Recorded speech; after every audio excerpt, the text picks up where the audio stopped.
આધ્યાત્મ સ્વની અનુભૂતિ જે પવિત્ર ધાર્મિક સ્થાનોમાં અનુભવાય છે અને જો દેશના તમામ પવિત્ર સ્થાનોની અનુભૂતિ એક જ સ્થળે થઈ જાય તો તે સ્થળ તે વાતાવરણની પવિત્રતા કણકણમાં અનુભવાય છે।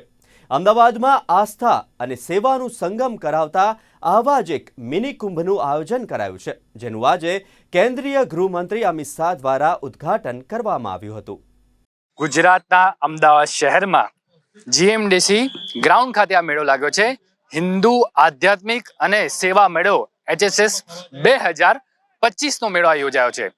છેલ્લે આ મેળો 2018માં રિવરફ્રન્ટ ખાતે યોજાયો હતો। ત્યારબાદ હવે કેટલાક વર્ષો પછી અત્યારે અહીં 2025માં આ મેળો યોજાઈ રહ્યો છે। નિઃશુલ્ક એન્ટ્રી છે। ખાસ કરીને જો વાત કરવામાં આવે તો આ મેળાનું મુખ્ય આકર્ષણ છે હિન્દુત્વની થીમ ઉપર આ મેળો રાખવામાં આવ્યો છે। 11 જેટલા જે તીર્થધામો છે તેની અહીં છબી આબેહૂબ ઊભી કરવામાં આવી છે।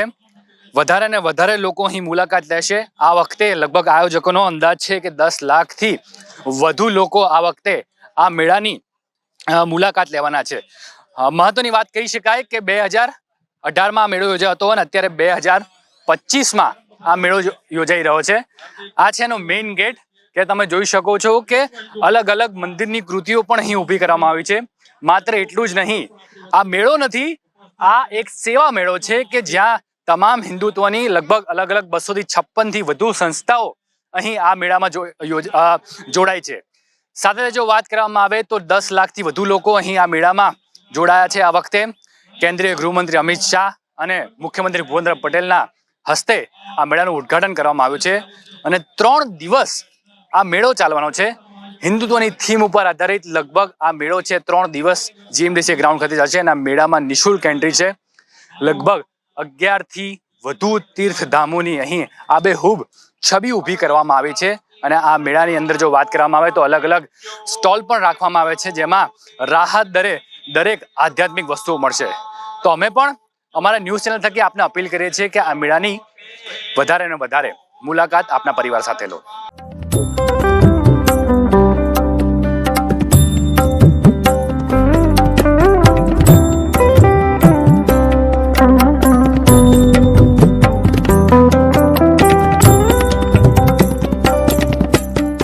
વડાપ્રધાનશ્રીના એક ભારત શ્રેષ્ઠ ભારતના મૂળમાં સૌને સાથે મળીને સામાજિક ઉત્થાન દ્વારા રાષ્ટ્રનું ઉત્થાન રહેલું છે।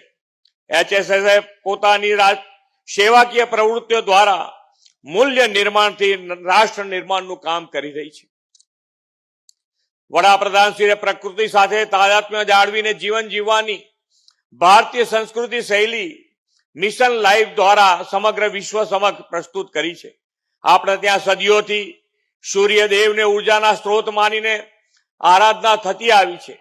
આજ સૂર્ય ઉર્જા દ્વારા સમગ્ર વિશ્વને આદરણીય નરેન્દ્રભાઈએ one earth one sun one ગ્રીડના મંત્ર સાથે ઉર્જા સુરક્ષાનો માર્ગ આપ્યો છે। શ્રી નરેન્દ્રભાઈના પ્રયાસને કારણે આપણા યોગ અને આયુર્વેદને વિશ્વના લોકોએ અપનાવતા થયા છે। આજે ભારતીય સંસ્કૃતિ અને સભ્યતાને વિશ્વના લોકો આદરપૂર્વક જોઈને અપનાવવા આગળ વધી રહ્યા છે અને લોકોની શ્રદ્ધા પણ વધી છે। યુવાનો તિલક કરી ભગવા કપડાં પહેરી તીર્થ સ્થાનો સાથે ગર્વભેર પોતાના ફોટા સોશિયલ મીડિયા પર મૂકે છે। આપણે આધુનિક બનવું છે, પરંતુ સાથે આપણી વૈદિક મૂલ્યો, સામાજિક સંસ્કારો, આપણી આધ્યાત્મિક સ્પિરિચ્યુઅલ પ્રેક્ટિસીસને પણ આગળ વધારવા છે। દુનિયાભરના લોકો આશ્ચર્યચકિત થઈ અને જોઈ રહ્યા છે। અનેક એમ્બેસેડર જોડે મારે વાત થઈ કે અમને આમંત્રણ પત્ર જોઈએ છે। મેં એમને સમજાવ્યું કે કુંભ એવો મેળો છે જેની કોઈ નિમંત્રણ પત્રિકા જ નથી। ગ્રહોની સ્થિતિ આવતાની સાથે જ કરોડો લોકો આવે છે। એ લોકો આશ્ચર્યચકિત થઈ જાય છે। કોઈ નિમંત્રણ વગર 40 કરોડ લોકો એક જગ્યાએ આવે, વ્યવસ્થા કોણ કરે?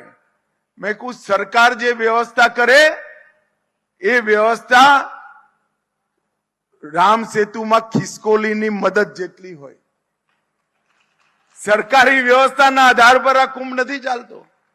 અનેક સંતો, મહંતો, ધાર્મિક જનો, ધાર્મિક સંસ્થાઓ આ કરોડો લોકોના રહેવાની વ્યવસ્થા અને કુંભમાં ગયેલો કોઈ પણ વ્યક્તિ હોટલમાં નથી રોકાતો, ત્યાં ટેન્ટમાં ઠંડીમાં જમીન પર સૂઈ ત્યાં ગંગા સ્નાન કરવા માટે લોકો જાય છે.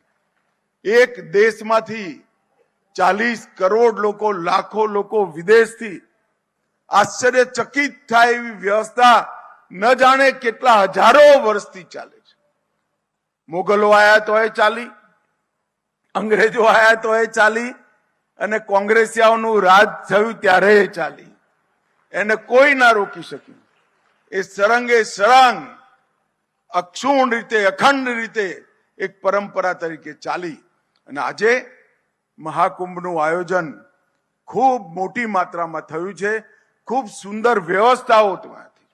હું આજે ગુજરાતભરના લોકોનું પણ આહવાન કરવા માંગુ છું કે સૌએ મહાકુંભ કદાચ એક જન્મમાં તો ઘણા લોકોના નસીબમાં નથી આવતો, ઘણાના અનેક જન્મો સુધી નથી આવતો. મહાકુંભમાં જરૂર જવું જોઈએ.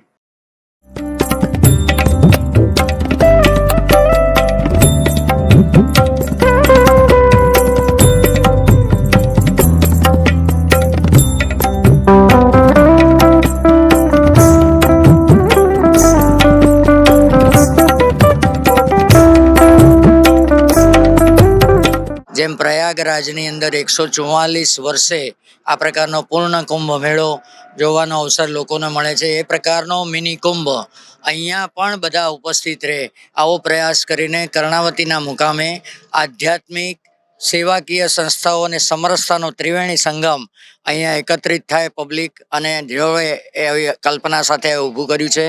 AR અને VR ટેકનોલોજીના આધાર ઉપર પ્રયાગની અંદર જ કુંભ મેળામાં જેમ દર્શન કરીએ એ જ પ્રકારે અહીંયા ગંગાજળની છાંટણી વગેરે થશે અને શ્રદ્ધા ભાવથી લોકો એમાં જોડાય આવો પ્રયાસ થશે. આકર્ષણના મુખ્ય કેન્દ્રમાં સૌથી પહેલું આકર્ષણ છે કળશ યાત્રા, અને કળશ યાત્રા સવારે 9 વાગે શરૂ થઈ હતી. 3000 કરતાં પણ વધારે બહેનો એમાં ઉપસ્થિત હતા. પછી થીમ પેવેલિયન જે બનાવ્યું છે, પછી ફિલ્મ એક્ઝિબિશનનું બનાવ્યું છે, સાયન્સ અને ટેકનોલોજીના આધાર ઉપર ISRO અને આ બધાના કાર્યક્રમો પણ એમાંથી ખૂબ સુંદર પ્રદર્શની છે. માતા કૌશલ્યા નામ આપીને સરસ ગૌશાળા અને ગાયોનો પણ બધા પ્રત્યક્ષ ગાયો અહીંયા ઉપસ્થિત રહેશે અને ઉપસ્થિત કરવાનો પ્રયાસ કર્યો છે. એમની પ્રદક્ષિણા કરશે એટલે ગાય માતાને આપણે માતા તરીકે કેમ પૂજીએ છીએ એનો પણ અનુભવ થશે.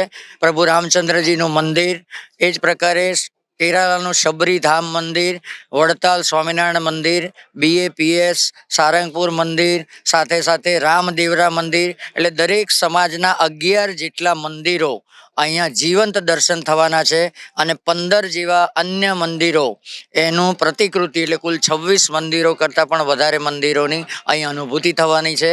સાથે સાથે પ્રયાસપૂર્વક સમાજના લોકો જોડાય તો આ મેળામાં વધારે લોકો કેવી રીતે આવે એના પ્રયાસ રૂપે પ્રી ફેર એક્ટિવિટી આખા ગુજરાતમાં 11 સ્થાનો પર માતૃપિતૃ વંદન, કન્યા વંદન, પરમવીર વંદનના કાર્યક્રમો કર્યા. સામાજિક સમરસતા યજ્ઞ કર્યો. અમે અહીંયા પણ યજ્ઞશાળા બનાવી છે, મહર્ષિ વશિષ્ઠ યજ્ઞશાળા. એમાં 11 કુંડી યજ્ઞ, 7 યજ્ઞો થવાના છે. 231 કરતાં પણ વધારે પરિવારો અને દરેક સમાજમાં સમરસતા નિર્માણ થાય માટે પ્રયાસ થાય છે. આજે સમાજના જે પ્રશ્નો છે એ મોટાભાગે સમરસતા નહીં હોવાના કારણે પ્રશ્નો છે એ દૂર કરવાનો અહીંયા નમ્ર પ્રયાસ છે. મેં પહેલાં પણ આપને વાત કર્યું કે 4 દિવસનો 23 થી 26માં 10 લાખ કરતાં પણ વધારે લોકો અહીંયા ઉપસ્થિત રહેશે. અહીંયા ઘણું બધું આપણે સિક્યોરિટી પોઈન્ટ ઓફ વ્યૂથી ઘણા બધા કંટ્રોલ્સ રાખ્યા છે. ID કાર્ડ્સ બધાને આપેલા છે, પણ સામાન્ય પબ્લિકને અવ્યવસ્થા ના ઊભી થાય માટે એ ઘણી બધી અધરવાઇઝ અધુનાત સુવિધા એટલે CCTV કેમેરા અને ફાયર સેફટીના બધા જ ગુણોને ધ્યાનમાં રાખીને બધું જ આ આયોજન થયું છે.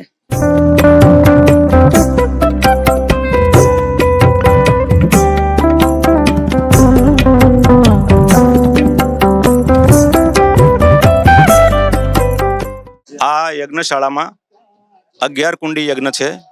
એમાં સતત 23, 24, 25 અને 26 એમ 4 તારીખ સવારના સમયમાં શ્રી ગણેશ યજ્ઞ, શ્રી વિષ્ણુ યજ્ઞ,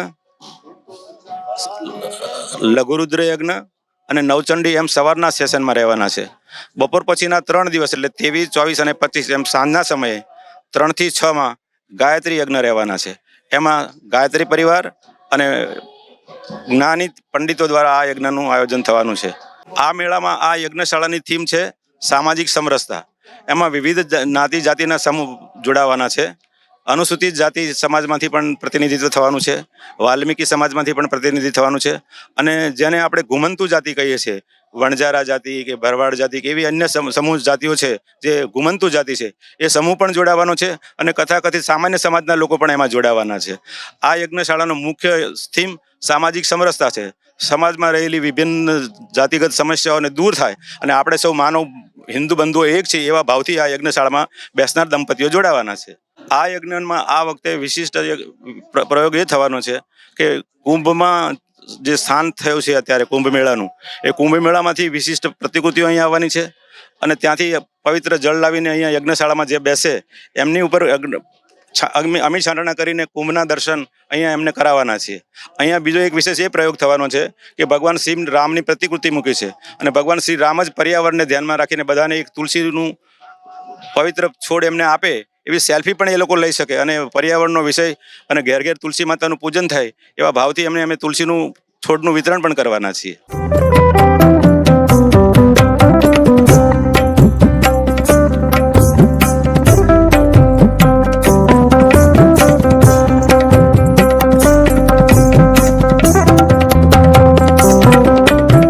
भारत में एक परंपरा, एक प्राचीन परंपरा है. आज भी लगभग 1 करोड़ के आसपास लोग अन्नदान पाते हैं. वो गुरुद्वारा में होगा, वो भंडारे लगते हैं, लंगर है, कई प्रकार की व्यवस्थाओं में जाते हैं और ये अन्नदान को पुण्य मानते हैं. अन्नदान मतलब भिक्षा नहीं है, प्रसाद के रूप में लेते हैं. आज हम अनुभव कर रहे हैं कि भारत के अंदर धार्मिक आध्यात्मिक संस्थाएं केवल पूजा पाठ और कर्म कांड अनुष्ठान तक सीमित नहीं रही,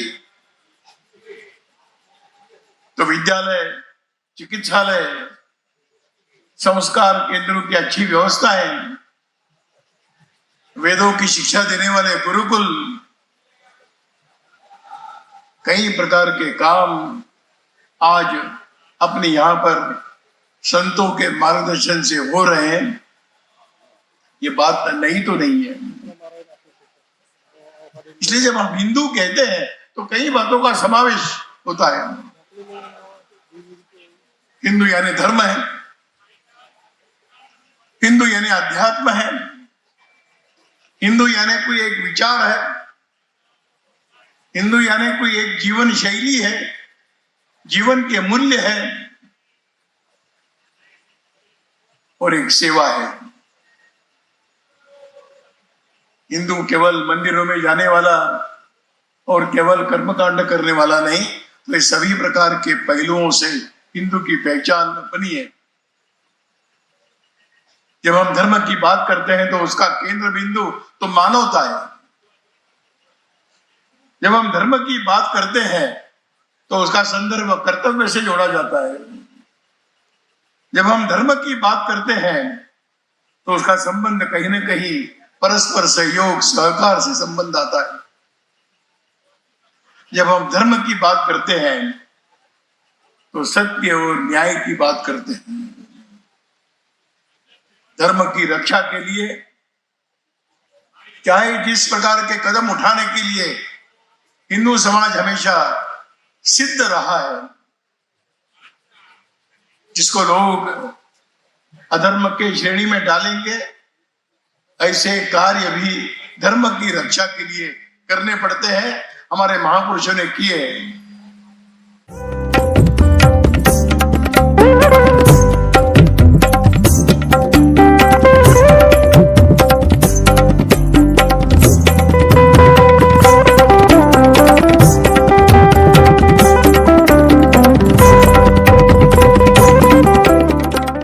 લગભગ 8 થી 10 લાખ લોકો આ મેળામાં પધારશે.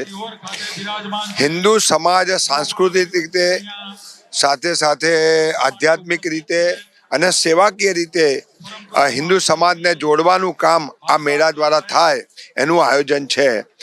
આ જુદી જુદી સંસ્થાઓ, લગભગ 256 સંસ્થાઓ જે સેવાના કામમાં લાગેલી છે એને સાથે જોડી અને એક સૂત્રમાં બાંધી અને હિન્દુ સમાજ જે સેવા કરી રહી છે, હિન્દુ સમાજના અમુક આગેવાનો જે સેવાકીય સંસ્થાઓ જે સેવા કરી રહ્યા છે એને એક સૂત્રમાં જોડી અને આધ્યાત્મિક ચેતના જગાવવા સાથે સેવાનું કામ કરવા માટેનું આ આયોજન માટેનો આ કાર્યક્રમ છે. હજારો કરોડો વર્ષથી આ હિન્દુ સંસ્કૃતિનું જાગૃતિનું કામ ચાલે છે.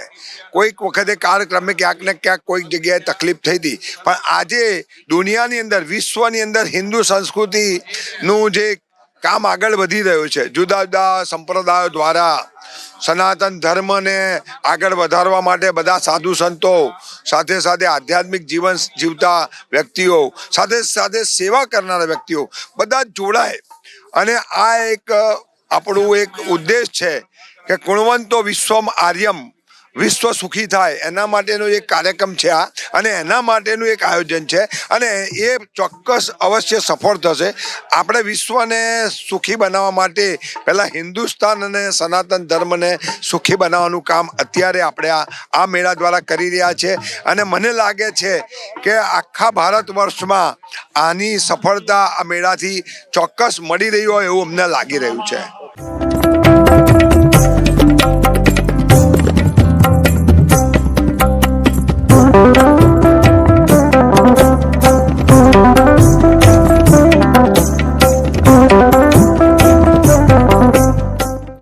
કર્ણાવતીમાં હિન્દુ આધ્યાત્મિક અને સેવા મેળાના નામે એક ધાર્મિક વાતાવરણ નિર્માણ થયું છે. એનાથી સમાજની અંદર સંસ્કૃતિ નિર્માણ થાય, લોકોમાં જાગરણ થાય, એના માટેના 6 થીમ આધારિત આ મેળાનું આયોજન થયેલું છે.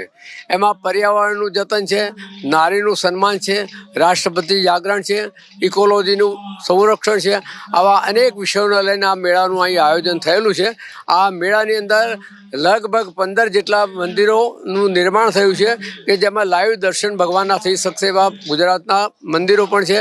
સાથે એક સામાજિક સમરસતાને ધ્યાનમાં રાખીને એક યજ્ઞનું આયોજન થયું છે.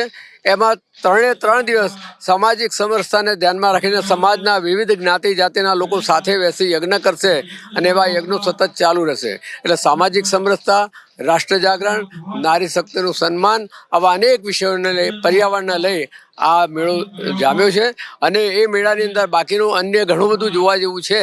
એ જો જોવામાં આવશે તો લોકોને આનંદ થશે. એટલા માટે હું હિન્દુ જનતાને અને સામાન્ય જનતાને વિનંતી કરું છું કે આ મેળો જોવા માટે અવશ્ય પધારે.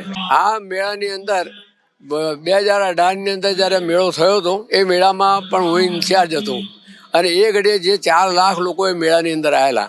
આ વખતે 8 લાખથી વધારે મેળાની અંદર આવે એવી શક્યતાઓ છે.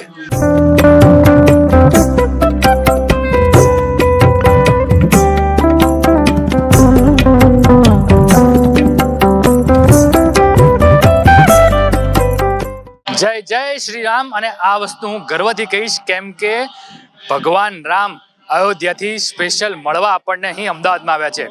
કેમ કે હું એવું એટલા માટે કહી રહ્યો છું કે તમે મારી પાછળ જોઈ શકો છો કે અયોધ્યામાં જે રામ મંદિરનું નિર્માણ થયું છે તેની જે છબી છે અહીં અમદાવાદના હિન્દુત્વના મેળામાં ઊભી કરવામાં આવી છે. હિન્દુત્વ સેવા સમાજ દ્વારા 3 દિવસનો જે મેળો થવાનો છે તેમાં 11 થી વધુ મંદિરોની છબી અહીં ઊભી કરવામાં આવી છે. તમે જોઈ શકો છો કે અત્યારે અહીં રામ મંદિર એટલે કે અયોધ્યાની આબેહૂબ છબી ઊભી કરવામાં આવી છે. અને સાથે જો વાત કરીએ તો માત્ર રામ મંદિર જ નહીં, અયોધ્યા જ નહીં, પરંતુ 11 થી વધુ મંદિરોની છબી અહીં ઊભા કરવામાં આવી છે. મારી ડાબી બાજુ તમને બતાવવા માંગીશ કે અહીં શ્રી કલ્કી તીર્થધામ પ્રેરણાપીઠ હનુમાનજીની જે મૂર્તિ છે તેની અભિકૃતિ અહીં ઊભી કરવામાં આવી છે. સાથે જો વાત કરવામાં આવે તો અહીં મેળાની શરૂઆત થાય તે પહેલા એક ભવ્ય યજ્ઞ છે એનું પણ આયોજન કરવામાં આવ્યું છે, જેની શરૂઆત થઈ ચૂકી છે અને આ 3 દિવસ સળંગ છે આ યજ્ઞ છે ચાલવાનો છે. તમે સીધા દ્રશ્યો બતાવી રહ્યો છું કે જ્યાં મંદિરની અભિકૃતિ ઊભી કરવામાં આવી છે. સાથે જો વાત કરવામાં આવે તો મારી જમણી બાજુ તમે જોઈ શકો છો કે અહીં યજ્ઞની શરૂઆત થઈ ગઈ છે અને આ 3 દિવસ સળંગ યજ્ઞ ચાલવાનો છે. કેન્દ્રીય ગૃહમંત્રી અમિત શાહ અને મુખ્યમંત્રી ભૂપેન્દ્ર પટેલના હસ્તે આ જે છે મેળાનું ઉદ્ઘાટન કરવામાં આવ્યું છે. સાથે જો વાત કરવામાં આવે તો શક્તિપીઠ અંબાજી જે કહેવાય તેનો રથ પણ અહીંયા છે. માં અંબાની મૂર્તિ પણ અહીં રાખવામાં આવી છે. આ રથ છે કે ગુજરાતના અલગ અલગ જિલ્લાઓમાં ફરે છે અને માં અંબાના જે મૂર્તિના દર્શન છે દરેક ભાવિ ભક્તો લઈ શકે તેના માટેની પણ વિશેષ વ્યવસ્થા અહીં ઊભી કરવામાં આવી છે. સાથે જો વાત કરવામાં આવે તો આ મુખ્ય કેન્દ્રની જો વાત કરવામાં આવે આકર્ષણના કેન્દ્રની તો અહીં અલગ અલગ જગ્યાએથી અલગ અલગ મંદિરોની છબી છે અહીં આબેહૂબ ઊભી કરવામાં આવી છે. માત્ર અંબાજી શક્તિપીઠ જ નહીં કે પછી રામ મંદિર અયોધ્યા જ નહીં, શેત્રુંજય જે પાલીતાણા જે પર્વત છે તેના તીર્થધામની પણ છબી અહીં ઊભી કરવામાં આવી છે. સાથે તમે જોઈ શકો છો કે રામદેવજી અને સંતો દ્વારા પણ અહીં આ મેળાની મુલાકાત રહી રહ્યા છે. સંતો પણ અને સંતો સાથે પણ આપણે વાત કરવાનો પ્રયત્ન કરીશું. सर आपका परिचय दीजिए पहले. श्री श्री 1000 महामंडलेश्वर किरणानंद जी महाराज श्री पंच दशनाम जूना अखाड़ा हनुमान मढ़ी भावनगर હું ગુજરાત ચાહે. સાહેબ આ ખાલી જે મેળો યોજાઈ રહ્યો છે હિન્દુત્વ થીમ પર યોજાઈ રહ્યો છે, શું છે મુખ્ય આકર્ષણના કેન્દ્રો અને આપ કેટલા લોકો સાથે અહીં આવ્યા છો? અમે લગભગ 10 લોકો સાથે આવ્યા છે અમારા સેવક સમુદાય સાથે. અને દેશ અને રાષ્ટ્રની અંદર જે સમાનતા જાતિપાતિ છોડી અને દરેક સંપ્રદાય દરેક સમુદાયના લોકો એકી સાથે આ મેળાની અંદર જોવા મળે છે. આધ્યાત્મિક અને સેવાનો આ મેળો અલૌકિક મેળો આજે અમે પ્રયાગરાજે શાહી સ્નાન કરીને બાદ આ મેળાનું આકર્ષણનું કેન્દ્ર બનાવવા માટે અમે જોવા માટે સનાતન ધર્મની એકતા માટે અમે અહીંયા આવ્યા છીએ. સાહેબ સનાતન ધર્મ તરફથી એક મેસેજ આપવા માંગશો કે લોકો સૌથી વધારે આ મેળાની મુલાકાત? હા, ગુજરાતના અને વિશ્વના દરેક ખૂણેથી જે કોઈ જ્યાં સુધી મારો અવાજ પહોંચી રહ્યો છે ત્યાં સનાતન ધર્મના હિન્દુ લોકોને મારી એક હૃદયથી પ્રાર્થના છે કે આજ મેળાની અંદર 3 દિવસનો મેળો છે જ્યાં આધ્યાત્મિક મેળો છે એમાં બહુ વિશેષ બહોળી સંખ્યામાં જોડાય અને આ સેવા યજ્ઞનો લાભ લે એવું હું અપેક્ષા રાખું છું. જય શ્રી રામ. તો ચોક્કસથી સનાતન ધર્મના સંતો પણ એક પછી કંઈ આવી રહ્યા છે. જેમ આપણે કીધું એમ કે 11 થી વધુ મંદિરોની છબી અહીંયા ઊભી કરવાની છે. તો અમારી ડાબી બાજુ જે જોઈ શકો છો એ છે શેત્રુંજય પર્વત એટલે કે પાલીતાણાની આબેહૂબ છબી છે અહીં ઊભી કરવામાં આવી છે. સાથે જો વાત કરવામાં આવે તો તમામ જે ભક્તો છે અહીં એક પછી એક આવી રહ્યા છે અને આ વખતે અહીંના આયોજક સમિતિના મેનેજમેન્ટનું કહેવું છે કે આ વખતે અહીં 8 થી 10 લાખ લોકો આ મેળાની મુલાકાત લેશે. અને મહત્વની વાત એ છે કે આ મેળાની એન્ટ્રી છે નિઃશુલ્ક રાખવામાં આવી છે. 23 થી 26 આ 3 દિવસ આ મેળો યોજાવાનો છે. અમે પણ અમારા ચેનલથી આપને અપીલ કરીએ છીએ કે વધુને વધુ આ સેવા મેળાની મુલાકાત લો. કેમેરામેન નિલેશ મકવાણા સાથે મહેદીપસિંહ રાઠોડ.